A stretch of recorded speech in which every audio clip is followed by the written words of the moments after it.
Hello kindergarten, today we are going to start to make this 3D ladybug, and we're going to make it from a sphere of clay.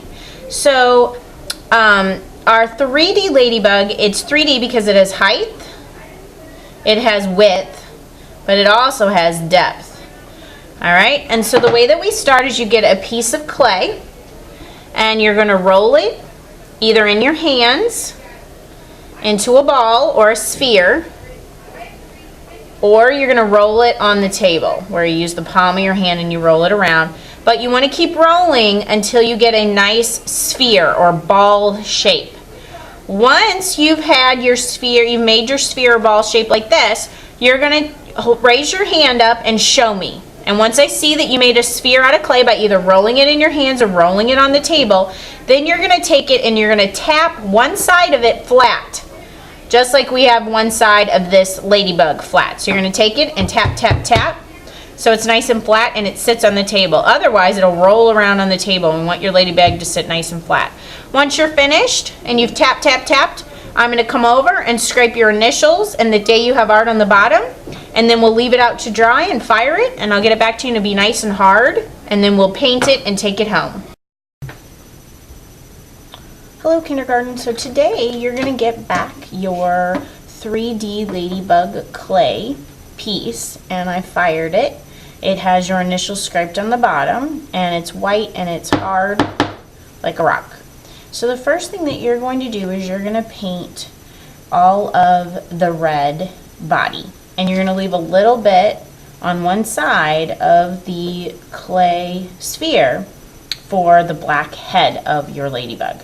So if we look at our previous ladybug, it had a black head, and so you're going to paint leaving one side of your ladybug unpainted with the red. And you want to paint the red all the way to the flat bottom. So you don't want to paint the flat bottom red. And your paint might look a little pink because I added some special stuff in there called gloss medium to make it shiny and permanent paint. So it might look a little pink as you're painting it, but when it dries a bright red. So you're going to paint your ladybug, leaving the front of your ladybug unpainted for the black head that you're going to paint in a minute. And you're going to paint the red, fill in all the cracks and crevices, paint in all the white spaces with your red paint. And you'll use a paintbrush for this part. Alright, so I'm kind of running out of places to hold without getting my hands all red. So there we go. Alright, so now my ladybug is painted the body. And you'll notice that the paint dries really fast. It'll start drying almost immediately. And if you have any little spaces that you didn't paint very good, go back and paint over them a second time and make it look nice and neat. You only get one chance to paint your ladybug, so you want to paint it as neat as possible. Alright, then you're going to paint the black head. And I'm just going to go ahead and clean my paintbrush off this way.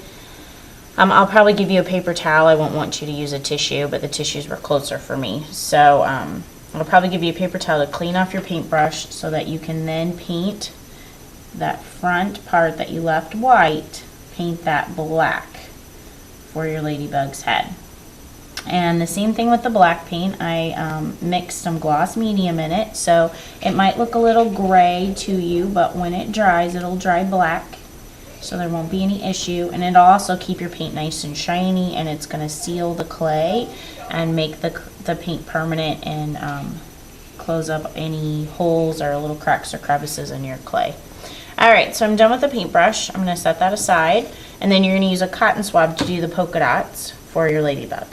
And ladybugs have lots of different styles of polka dots. Sometimes they just have one polka dot or two polka dots, or they have a whole bunch. So you get to decide how many polka dots, but you dip the Q-tip or the cotton swab in the black paint and you just press it onto the red part of your ladybug. Because if we put polka dots on the black head, nobody's going to see them. So we're only going to see it on the red. And you can do a whole bunch, or you can do few and not as many. But I want you to print them neatly so they look like circles. Don't go crazy and have them all wobbly and not a nice circle. So as soon as you get your polka dots on your ladybug, we're going to clean up, and you'll be finished with your clay ladybug. And when it's dry, I will pass it back to your teacher so you can take it home with you. Good job, kindergarten.